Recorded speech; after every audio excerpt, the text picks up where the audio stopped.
The vortex of owning a home. Okay. You know, you buy a house, now you're going to need a lawnmower. You buy a lawnmower, now you're going to need gas. You're going to need gas, now you're going to need oil. Okay, now you got a lawnmower, you need a weed whacker. You buy a weed whacker, you need to buy a weed whacker string.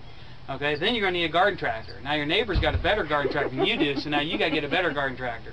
And then it keeps going and going and going until next thing you know, you're in the American dream. It's called debt.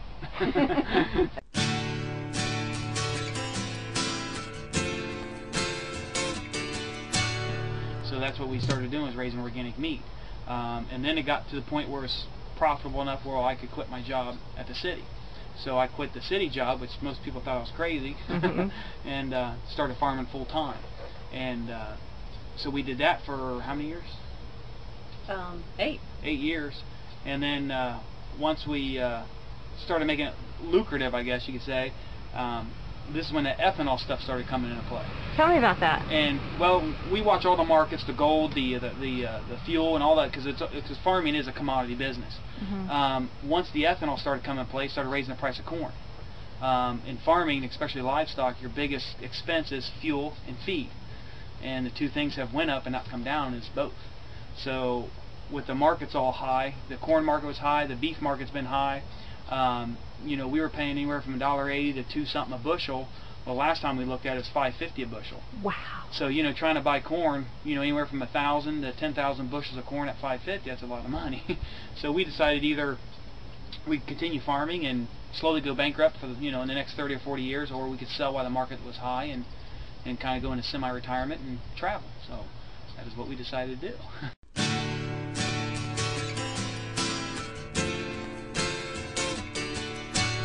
Well, then once we found the large demand in the workforce, you know, work camping, we said, well, you know, why waste the money of having a house? You know, there's maintenance, there's taxes, there's insurance, there's all that stuff.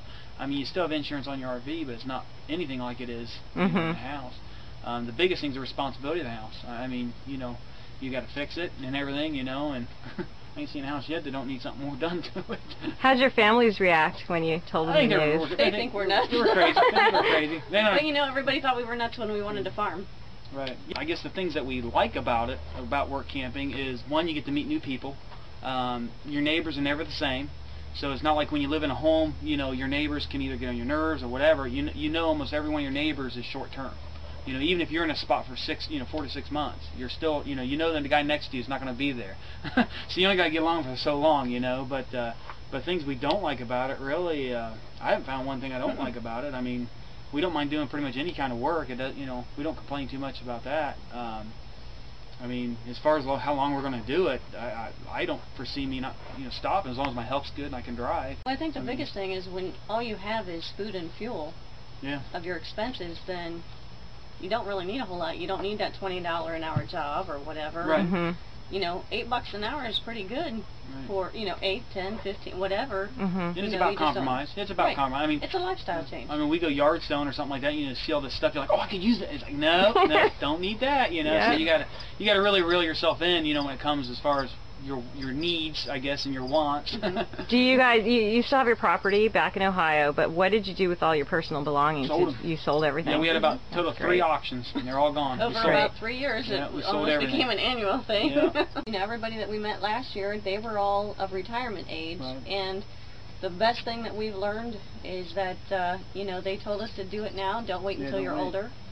For one thing, you're never promised the next day, and by the time you wait another 20 or 30 years, you just might not even be able to, you know, you might be handicapped, or, you know, you just won't function as well. And everybody told us to do it now, and that's what we're doing. Yeah, we're on the road. Yeah. That, and also, I mean, of course, if a younger person's going to do it, they'd have to, you know, first get some experience. I mean, you definitely need some sort of mechanical knowledge, I believe. I mean, you need, you know, at least know when a sound sounds weird, you know, but and then have to be educated on the rigs, you know, or what type of camper.